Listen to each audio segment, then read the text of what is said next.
Yo, what's going on out there fight? What is your boy Money back with another one, family? This one here's on two future Hall of Famers and a big dog in this fight game. We have Jaron Ennis, one of the up-and-coming rising welterweights in the game that's looking to be a world champion real soon at the welterweight division. Then we have Errol the True Spence Jr., the king of the welterweight division, WBC, the IBF, and the Super WBA unified world champion. And then we have Terrence Crawford, the three-division world champion, the former undisputed world champion, the current WBO welterweight world champion. Now, we all know Jaron Ennis came out and made a statement about Errol the True Spence Jr. going up to 54 and not coming back down to face him, nor Terrence Crawford, because he felt like Errol Spence is getting up there in age.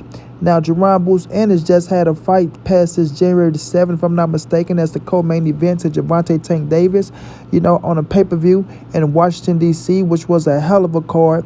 And a lot of people feel like Jaron Ennis' performance wasn't the best up to par and what they was looking for out of the up-and-coming rising welterweight after he went out there, and was blazing through all of his opponents, knocking them out, looking spectacular.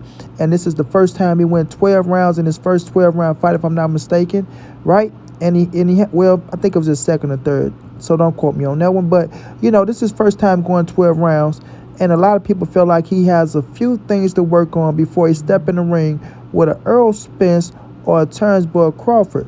Now, EJ, the man that always gets Jaron Ennis, is just doing his credit, saying that he can fight his ass off. He respect the kid. He feel like he reminds him of himself on the rise and things of that nature.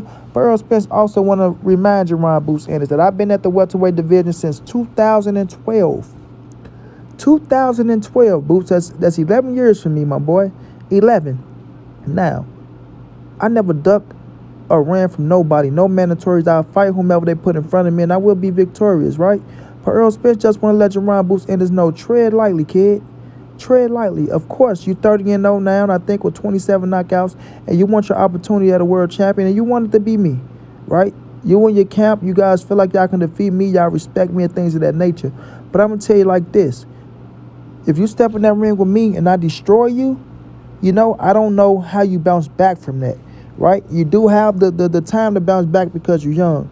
But if you was to step into that ring with this guy right here, Terrence Crawford, it might be a different story. You might have a better chance. You understand what I'm saying? You might have a better chance because we fight two different styles. So, listen, I'm on this dude neck, right? I want to take out Terrence Crawford. I want to get that scrap from him. And then I will relinquish the titles, and you can become a world champion by fighting for a vacant title. There's nothing wrong with that. But this is the guy I want to take out. This guy right here, I got my anger built up for him, not in a bad way. I got my mindset on him, and I want to take him out.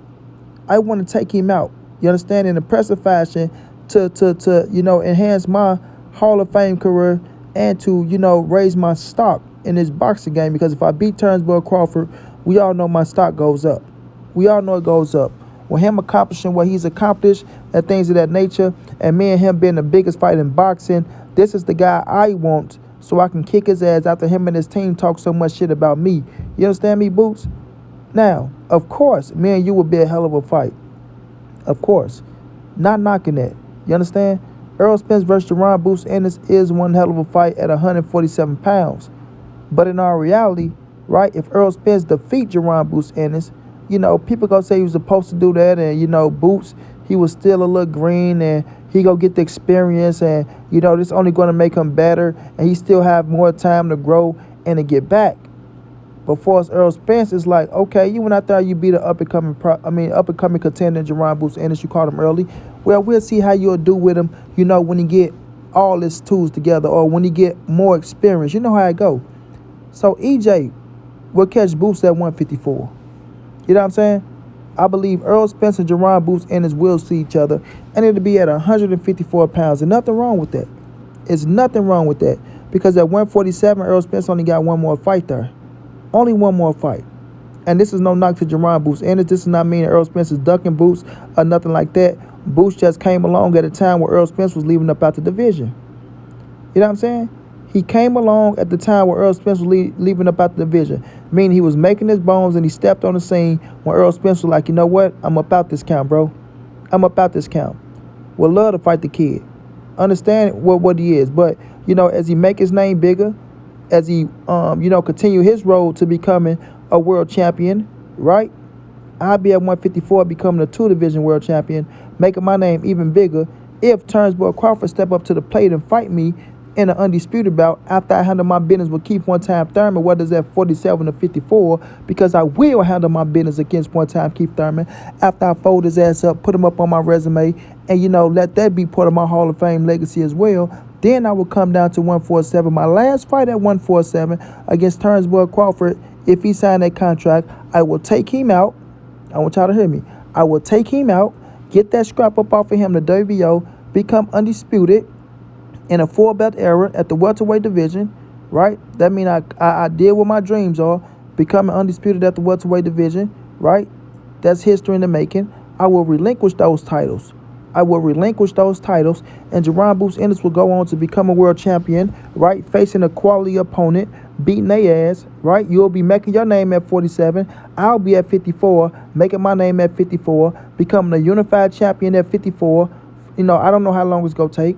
But then when you come up to 154 pounds, guess what? Your name is made, sir. Jaron Boots Ennis is way bigger than he was when he first started off trying to get his first title shot against Errol Spence or Terrence Crawford at 147 pounds. Now that I'm the unified champion at the 154-pound division, you coming up. Everybody wanted to see us fight at 147. Now you got more experience under your belt. Now you're a little older. Now I'm very established, right? We're going right back on pay-per-view, and now we can get it in. And guess what? You even better than you was when you was at 147 and trying to get your first title shot against me, because you got the experience. You know what it feels like to be a world champion. You've been in there with over 30+ thousand fans screaming your name at the top of their lungs. You understand? Going crazy. And you know how to deal with the adversity of certain things now. You feel me?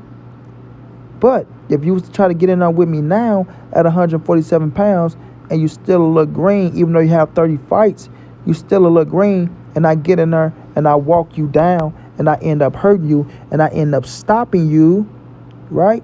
I end up hurting you and I end up stopping you. That's going to slow down your train. It's going to take some of that thunder up off you. It's going to put a little doubt in your head to where you got to build yourself back up and make yourself feel just as invincible as you did before taking the loss.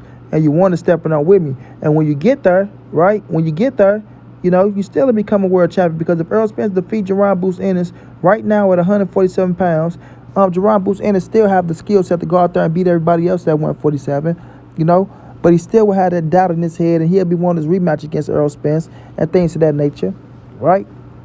But if you keep that all right now, and I'm not saying he don't deserve his opportunity, ladies and gentlemen. I'm not saying that he's afraid to fight Errol Spence and that it'd be a stupid move or nothing like that. I'm just saying it'd be a smarter move to sit back, let Errol Spence and Terrence Crawford do their thing, right? If you can't get that fight with the boy, go on out there, become a world champion, fighting whoever you got to face, because it is some top names out there. Get that experience up under your belt as a world champion. Do your thing at 47. Then come on up to 54 and see Errol Spence. Instead of taking that setback, and then you see all these other welterweights, they still undefeated, and they got that over your head. Well, you got your ass whooped, and we got our O's, and we doing this and we doing that. You understand what I'm saying? Period, bro. Now, I respect Jaron Boots Ennis. He a respectful kid. He's starting talking shit a little bit more, though. Boots starting talking shit because he's starting to get there, and he's getting closer and closer, and he wants his opportunity. You know what I'm saying? He wants his opportunity. And I'm going to tell y'all this. If he get it, he deserve it. If he get it, he deserve it. I'm not saying that Errol shouldn't give it to him. I'm not saying that Bud shouldn't give it to him. I'm just saying right now, in the position that Errol Spence in, he's not getting an Errol Spence fight at 147. He's not going to get it. Errol Spence already told us he got one more fight at 47. This Turnbull Crawford. That's why he got Keith Thurman fighting at 54. When he done whooping Keith Thurman ass, he gonna look at Bud Crawford at 47. If Bud don't want to fight, he gonna relinquish the titles. Once he relinquish the titles, Jaron Boots Ennis will be a world champion. He will be a world champion. You dig? But just right now, Jaron, tread lightly, bro. Tread lightly. You don't want Errol Spence to fuck that train up. I'm not saying don't take the opportunity if it presents itself, but, you will get your shot at EJ. It just won't be at 47, bro. That's the truth. It just won't be at 47. And I think you and your team could really understand that and not think that Errol Spence duck you. I ain't going to say with Terrence Crawford, but duck you, because we know Terrence Crawford fucked the fight up if he don't get it. You dig? Now, Jaron Boots Ennis, like I say, y'all, he's a killer. And the kid is coming. He's a killer, and he's coming. But he can't beat Errol Spence at 47. He can't beat Errol Spence at 47. I'm going to say it again. He can't beat Errol the True Spence Jr. at 147 pounds. It's just not going to happen. Especially after seeing, the performance he put on the undercard of Gervonta Tank Davis. Not that he did bad, but, we just seen a few flaws that if it was Errol Spence would have took advantage of those things. He would have took advantage of it. And those little small things like that is what make a big difference inside the ring. Flat out. Shouts out to Boots, though, man. You coming, sir. You will get Errol Spence at 154, but tread lightly. We're trying to get Errol Spence at 147. I think that's good for your career at the end of the day.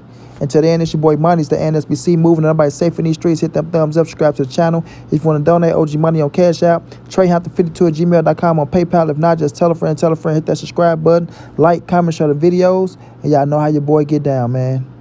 Big dog status, family.